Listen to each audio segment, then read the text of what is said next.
there's no other control options, that's basically what I'm trying to get at. It's just, we don't want horses, it's part of our culture, right? So, yeah, that's what happens to them. So it's not a, so there's some estimates, right? There's a good paper in Science in 2013, and I think that the estimate was like $500 million by some year just to feed horses, It's kind of hard to believe. There's actually, I think, more horses almost now in off-range, like 80,000, as there are on-range, 80,000. So what do you do with them? I have a horse. I have been around. I went on actually an elk hunt where the horses were BLM horses that were broken. They're great horses, but I don't know. I've seen some talks on this, and a lot of people, if you go around rural areas, what do people have in their yards now? Instead of a horse, they have an ATV. It's like the demand for horses is high. But if you look at the level of adoptions, the BLM started to have like $1,000 incentive to adopt a horse. And the numbers have gone up a little bit in the last few years. It's true. And in Wyoming, we have a great example. The Honor Farm, the Prisoner Honor Farm in Riverton. They break a few hundred horses every year, and then they're sold. They're really high valuable horses. Demand a pretty good price. So there's some positive things out there, but these are domesticated animals that are feral. It's just a really strange thing that we have. I mean, the federal government, as far as I know, doesn't really own any other animals. They have laws to protect them, but usually states have ownership, but not in the case of horses. They're owned federally for everyone. And so we have this system in place where you got to do something with the extra ones. You just can't let them stay out there. There's very little predation. They just keep building up in higher numbers.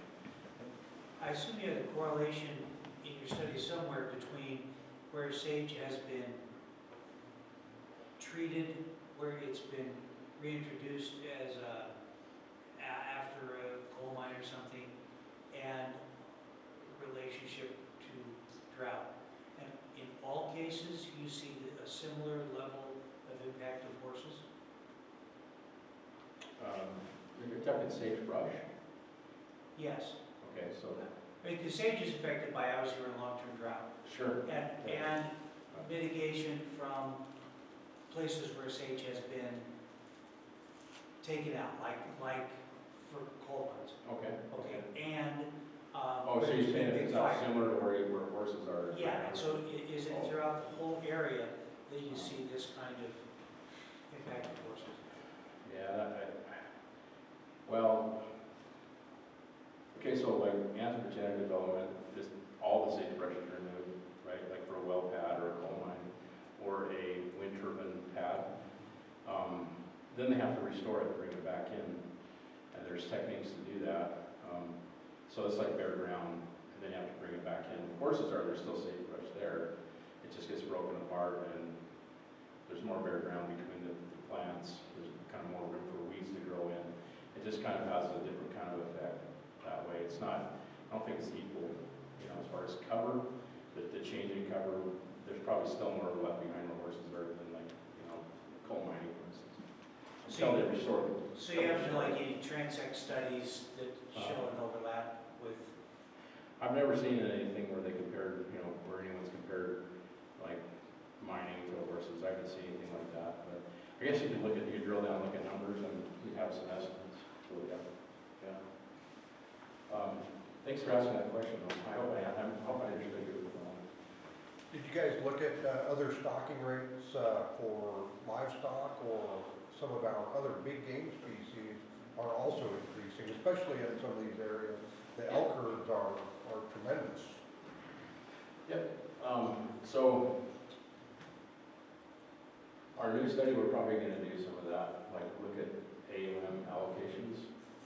We want to do that. What I'm going to say about our study area, though, is the only thing that was different on one side of the fence of the other is one side had horses and one side didn't. And the horse numbers were changing, so we had that variability in the horse numbers. That's where we found the difference. Because we did have everything was grazed by cattle. Every area had pronghorn, elk, deer, cattle. The only thing that was different was one side had horses and one side didn't. And AML is supposed to include include livestock and wildlife. It's not perfect. Like I said, I've looked into that and tried to figure out, there's not much on that, like how it was done. I just think that some range managers who worked with the federal government in the 1970s did the calculations, but I don't know where they're at. And so it's a good question, like, proper forage allocation, but to simplify our study, the effects we found were where we had horses compared to where we didn't. And the level of horses started to show more negative effects. The higher you went, higher numbers of horses had more negative effects on survival rates. So, and this is what I was criticized from, like in Wildfire, like on the article there, on the horse advocates.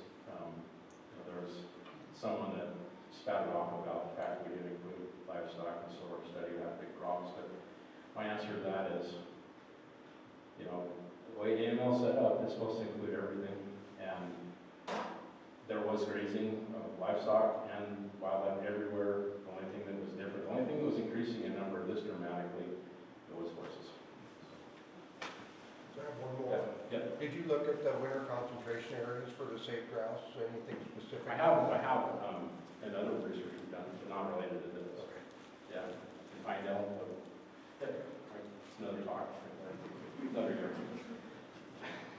Yes, I've done that. Any other questions about anything? If you want to talk more about other aspects of safe grouse, I'm happy to do that too. Yeah. Do you think some of the greater impact of horses is the difference in how they graze? Because Compared to- pronghorns pretty much just pick forbs Yeah. and some graze, and like the sheep come in, they graze lower to the ground and cause greater damage than cattle.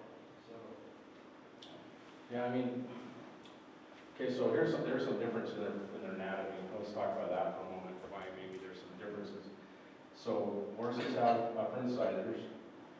They're ungulates, but they're not ruminants, right? They're non-ruminant ungulates. So ruminants like cow, pronghorn, elk, mule deer, they just have a dental pad. So if you look at the plants they foraged on, they essentially grab them and then yank and then kind of pull it off. So like see where mule deer browse or pronghorn browse, oftentimes there's little shreds of bark that are kind of left behind. That's what they do. So they can't really get down as close to the ground as a horse could. Horses can start from the top of a bunch of grass and just graze it down like this. Well, how do cattle? Horses have prehensile lips too. So if you ever seen anywhere like there was some alfalfa on the ground, a horse could pick up one stem at a time with its lips and pull it in. They're extremely effective foragers. And they have the same big teeth, the molars with all kinds of ridges on them, just like cattle do. They're meant to be grass eaters. They're extremely efficient at eating grass and breaking it down and chewing it up. Well, they also have a more narrow face that helps them to get into stuff. Like pronghorn and mule deer, they can get in. Cows, on the other hand, they have a flat face. How do they apprehend forage? How do they get it in their mouth? They don't have lips that move around. What is it they have? It's their tongue, right? They have a prehensile tongue. So if you ever watch cows, I have a lot of cows. Love to watch them. So they reach out and they grab it, so it's like a hand almost going out, grab it, rip it off, put it in their mouth, like a little trunk in a way. Well, I just came back from Kenya, so I've got the vision of it all. So we kind of have some different equipment, but it doesn't end there. I'm just starting at the face. So horses, we know they're eating a lot of grass. We did this meta-analysis, and it's almost uncanny. Like all the way across the West, when you look at diet selection for horses and cattle, it's almost the same, especially for grasses. In all 4 seasons of the year, they have a high composition of grasses. That's what they prefer. But this is where horses start to get a lot better. So they swallow the food and it goes down. And what is it? Where does the food go in a horse compared to a cow? It's completely different at this point. Horses are monogastrics. They just have a single stomach. And cattle have 4 chambers. So the first chamber is the rumen, and that one is the fermentation chamber. So the pH is basic. It's not acidic. It's basic. But if the particle sizes are too large, they can't go through the reticulum, which is the next section of the stomach, the next compartment. What do? They regurgitate it and have to chew it again. to break it down. So once it's finally small enough particle size, gets through the reticulum, then it can go to the acidic stomach. No, sorry, then it goes to the oomycin, which pumps water out. And the digestion process is starting, and it goes in the abomycin, which is the acidic stomach. And that's where a lot of nutrient absorption occurs. It's just a really slow process. So if forage quality is really low, cows spend a lot of time processing forage. They lose weight. They don't do really well on this stuff. Horses, you know what they do?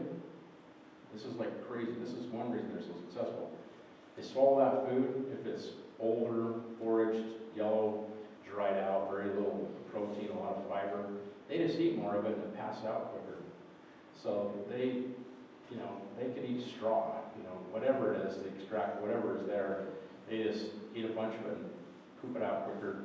And we've been collecting body condition information on horses across the West. It's almost unbelievable how good of body condition they're in.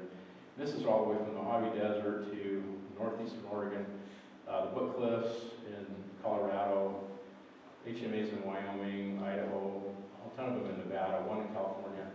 And, you know, my student probably collected, I can't remember, thousands of body condition samples, body condition scores, and almost all of them are nice, right in the middle. On a scale of 1 to 9, they're like 4s and 5s, which is really nice.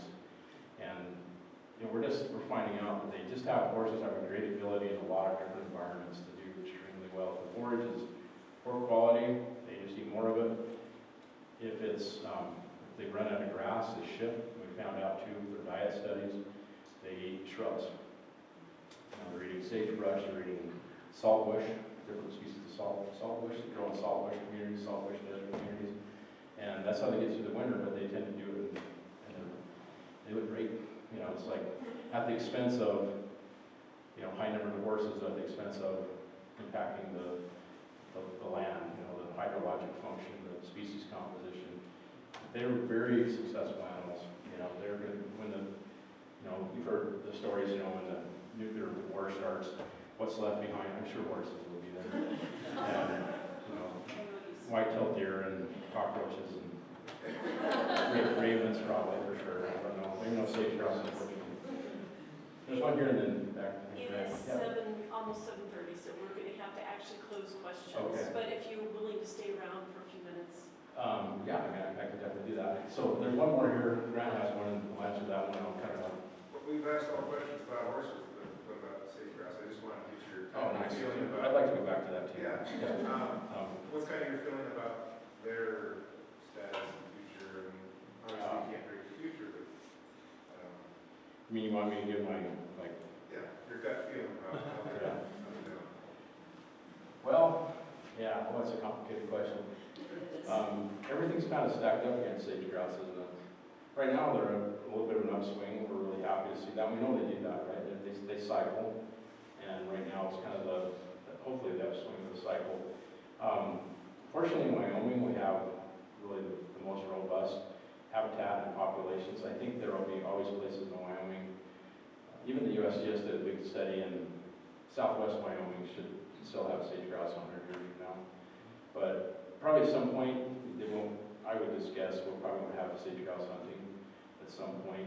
A lot of other states have stopped doing that. You know, we have 4 hunt areas in the state, only 2 of them we can still hunt sage grouse in. I don't know, maybe we'll be really careful and just do a really limited hunting, I'm not sure. I just don't think we don't want to give up on the story. I think we still have some hope. You know, they're really resilient birds in their system, and the system is functioning well. So all these other threats, that's the problem, right? Cheatgrass, massive anthropogenic development, high number of horses, extreme droughts, that's the thing that hurts the habitat, and then you see the bird respond afterwards. So I'm still holding out some hope for sage grouse. I haven't given it to all doom and gloom, because, you know, I've been around long enough, I've seen some upswings, and some years it's pretty remarkable, you know, like chick production is pretty good. So that's fine. I hope so. I don't want to go down the path of saying it's all over within 10 years. I won't do it. So anyway, I really appreciate the invitation. Thank you very much.